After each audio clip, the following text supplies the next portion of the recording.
Near mint condition, the home of collected editions. That cover's so awesome. Absolute format is the best way to own this store. Time to empty those wallets and fill those shelves.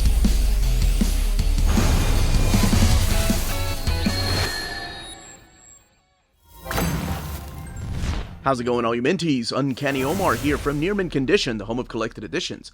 And join me today for my overview of the Poison Ivy Volumes 1 and 2 hardcovers from DC Comics. So let's go ahead and get started.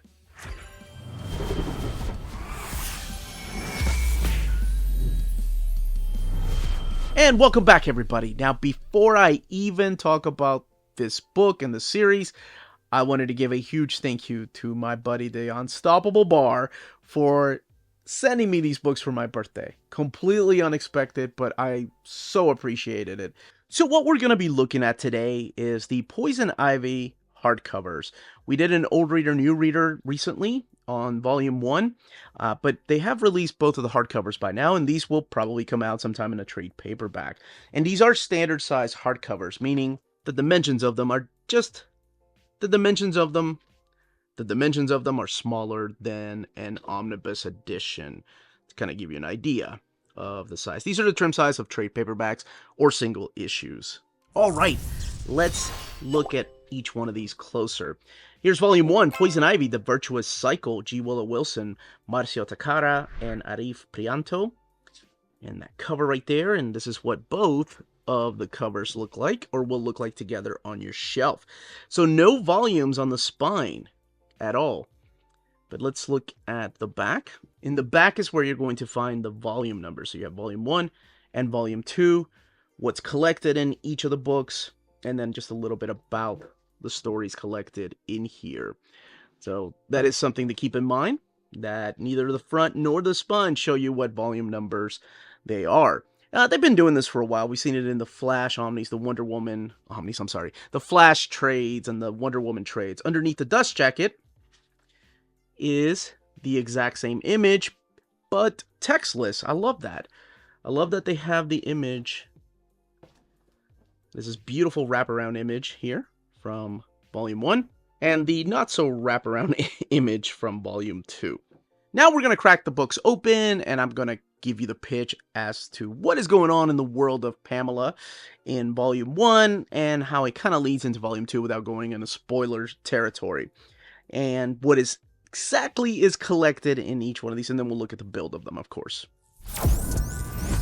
Alright, before we crack it open, I did want to point out that the cover artist, the art on board, is Jessica Fong, and it is absolutely stunning. Same on the dust jacket.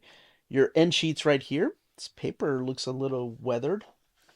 I love the reimagining of Poison Ivy. This is the Virtuous Cycle title page right here. Here are your credits: G.Willow Wison Marcio Takara, Brian Level, Emma Rios, and Danny. And Marcio Takara inking a lot of the stuff in here. And your other inkers are Stefano Guadino and Jay Lasteen. Arif Prianto doing the main colors on the book with Jordi Belair. And then the letterer is Hassan Otsamana Eleu. And Poison Ivy, The Virtuous Cycle. So this kind of gives you a little bit of background as to what you need to read or what's going on in the world of Poison Ivy. But I'm going to tell you a little bit more, and I think what you need to read before this book. But first, this collects Poison Ivy 1 through 6 and the Gotham City Villains Anniversary Special, Batman 124, and Batman Secret Files, The Gardener #1. And the book has 200 pages. So what I think you need to read before this might be a little minor spoiler, so please keep that in mind, is things like the Heroes in Crisis book, and the Batman Fear State book, and the Harley Quinn and Poison Ivy miniseries. Those are important because that kind of sets up the idea of who Queen Ivy was, and what the Gardener did to her, and how she was split up. Pretty much her soul and her body were separated, and then eventually rejoined. And of course, she was one of the victims in the Heroes in Crisis book, but everything comes back, especially when you're dealing with a plant-based character like her. And during this time, she's left Harley Quinn because she blames Harley Quinn for bringing her back, but not whole, because she can't use her powers. And if you want a more thorough, in-depth overview of this, because it's mainly me showcasing the artwork is what I wanted to do with this overview, go and check out our old reader, new reader. We had a blast reading this book. As a matter of fact, I gave this a 10 out of 10 because it was a page turner, and that's what I enjoy about this series.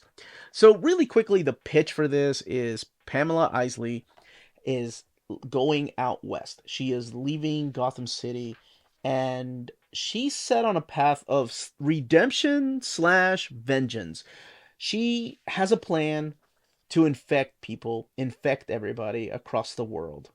And how she's going to do that is with her own powers and abilities, spreading these spores that are really popular during this time right now because of, well, if you've seen The Last of Us or played the game, then you know about these spores that have been uh, a big part of those. And that's what she's doing here and making people into plants.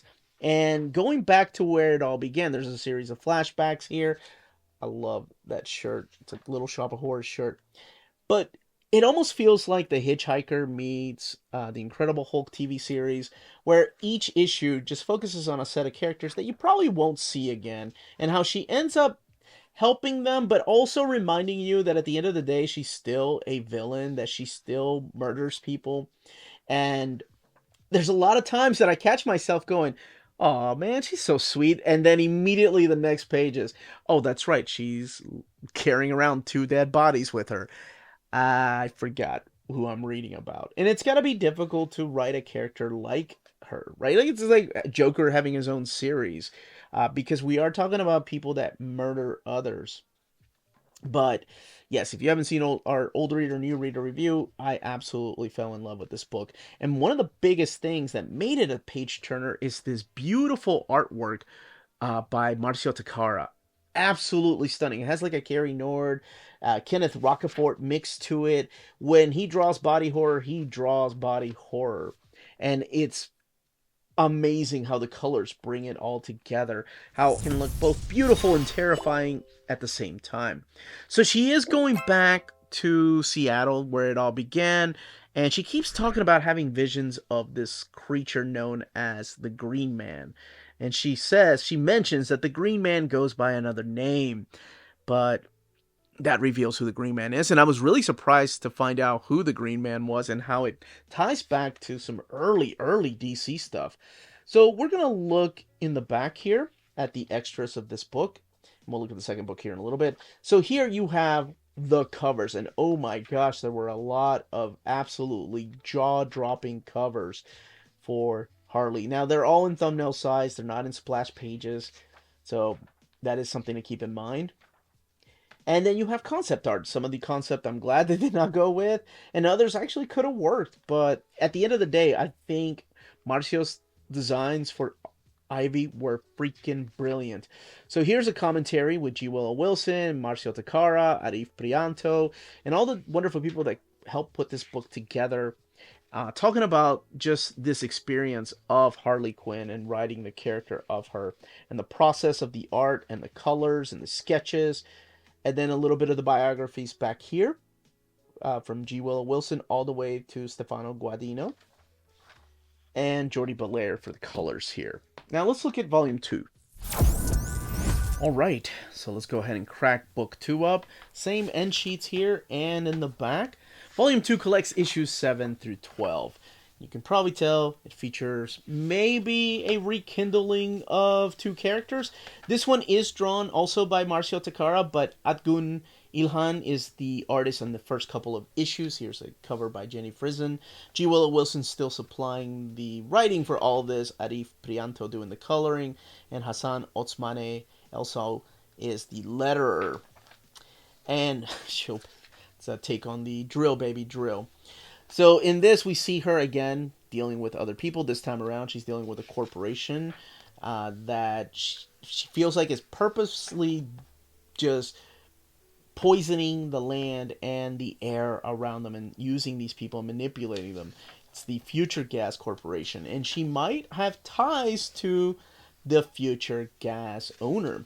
She's still having visions of these monsters, so you're led to believe, oh, maybe it's not all cleared up. Maybe there's more to these monsters that keep appearing through here than what happened in book 1, which I didn't talk about because I didn't want to spoil it.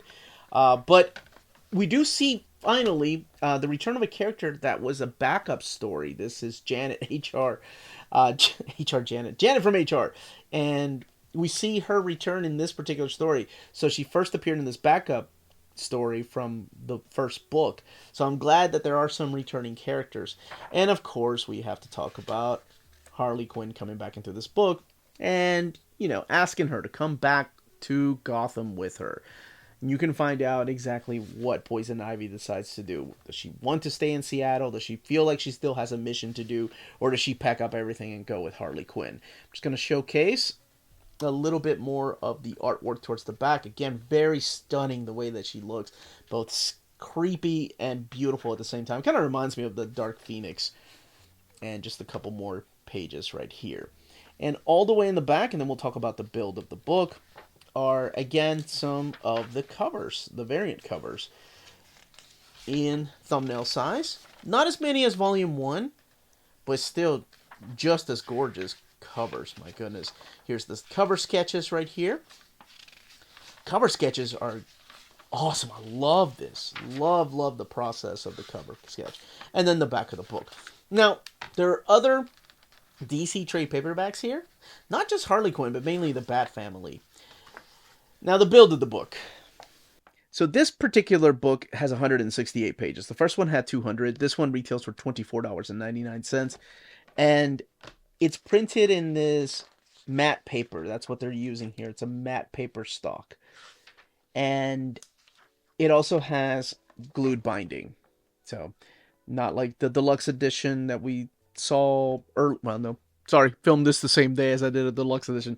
But, yeah, usually the deluxe editions have the sewn binding, but this is glued binding right here. And honestly, for a book like this, that's this small with this many pages, it does get the job done. And honestly, there's not a lot of spread pages. There's a couple in this particular collection. But there is a little bit of just minor gutter loss going on to kind of give you an idea of how the book lays over. So, just minor gutter loss. But for the most part, there's panels that are breaking up the pages. But that's it. That, as they say, is that. If you're interested in purchasing either one of these hardcovers, don't forget to check out our sponsors. BD Cosmos, the Canadian leader in graphic novels. They have a physical storefront in Montreal, Quebec, and their website, bdcosmos.com, offers 25% off your order of over $99 or more, and free shipping everywhere in Canada for every order of $200 or more. Their shipping care is exceptional. Your books will stay cozy through the rough Canadian weather and arrive to you in near mint condition. After checkout, let them know Near Mint Condition sent you their way, and you'll be added to the monthly $25 gift card raffle. Entries are valid for new and returning customers. Don't be afraid to call or email them. Ask them questions. Their staff is always happy to help guide you towards the right purchase. Visit their website, bdcosmos.com, for more. BD Cosmos, with rewards and raffles taking care of customers in Canada. Eh?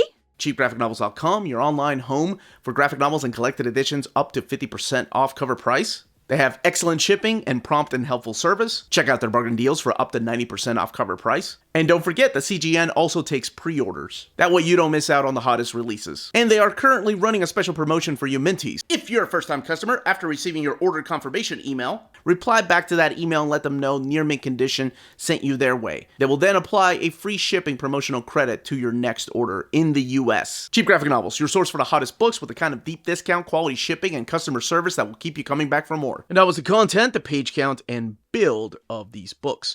Let me know in the comments down below if you are picking these particular stories up, if you read them, what you think about the stories, if you watched our old reader, new reader, did we talk you into checking it out, and what other villains deserve their own hardcovers, or rather, their own ongoing series.